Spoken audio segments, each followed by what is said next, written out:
ได้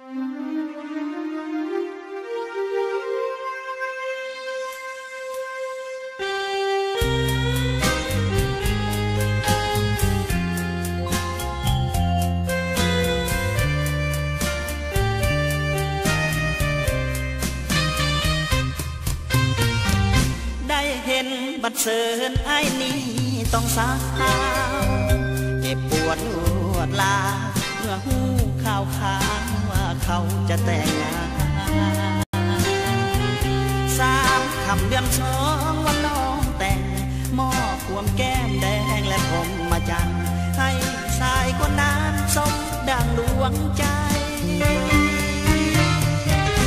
ให้น้องโชคดีมั่งมีทุกอย่างหากเขาเบื้องหลังอ้ายยอมเป็นทางเพื่อนางทางไป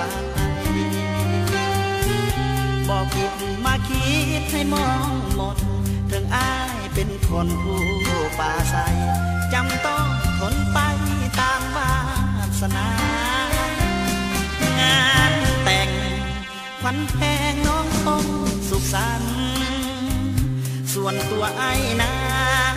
ดังฝันไปแล้วแก้วตามีสุขเถิดน้องอย่ามองซ้ำจงควรคู่เขาเด้อกาดาผู้ปรารถนาน้องอย่าลำเค็นไอ้ขออวยพรให้น้องวันนี้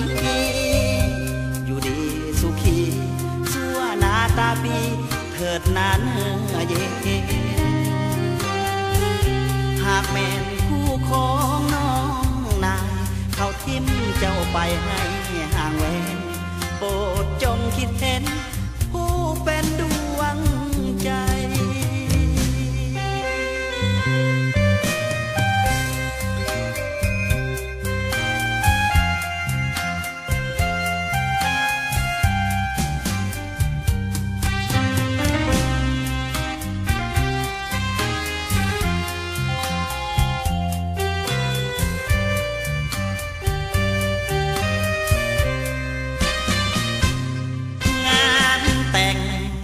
ขวัญแพงน้องคงสุขสันต์ส่วนตัวไอ้นาดังฝันไปแล้วแก้วตา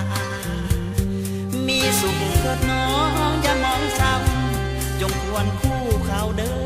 กาดาผู้ปรารถนาน้องอย่าลำเค็น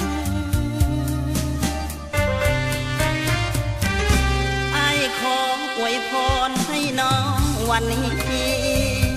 อยู่ดีสุขีชั่วหน้าตาปีเถิดนานเย็นหากแม่นคู่ของน้องนายเขาทิมเจ้าไปให้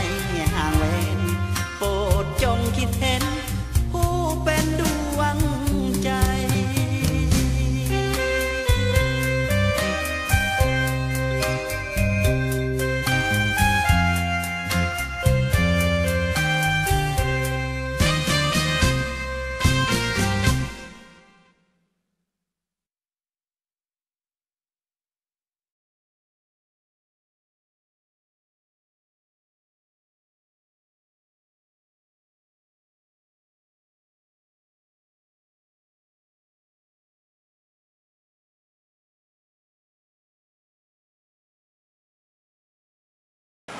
ซึ่งเขาเป็นผู้แสดงภาพประกอบเนาะตัดใส่เพลงของเพิ่นชื่อเพลงของเพิ่นก็แม่นอวยพรน้องในวันแต่งเนี่ยเขาเนี่ยบ่แม่นอวยพรน้องวันแต่งอวยพรในวันแต่งชุดในชุดอัลบั้มหักสาวพันมาเล่าถ้าผิดพลาดประการใดหรือว่าสมบูรณ์ก็ต้องขออภัยนำผู้ที่ตามชมด้วยนะขอขอบใจฮัทยังงอเลย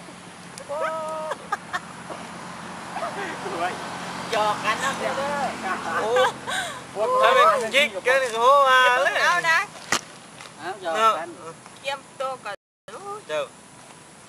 ชุกมีเตะอวยนะนี่จับอันนี้จับดู เจ้าเดี๋ยวเจ้าน่ะจับแขนอันนั้นเฮ็ดตีหยอกกันแม่ อะไรวะ เอาก็เฮ็ดตีอย่างสิแจ๊บเอาเลยแม่คนสวรรค์ ไปเขียนมาก่อนไปเขียนมาก่อน เอาอัดแล้วได้นี่อัดแล้ว อะไรเลยนะโอ้ย โอเคเอาอัดพอแล้ว มาละ ไปเขียนมาครับขอข่อยกับพรสวรรค์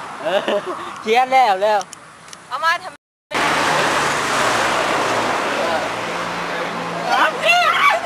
หอมแก้มหอมแก้มช่วยโอ้ย พอแล้ว เอา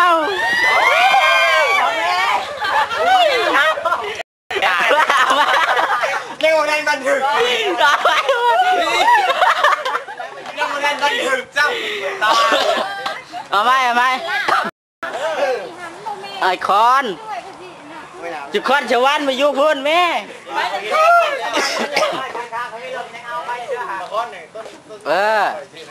โอเค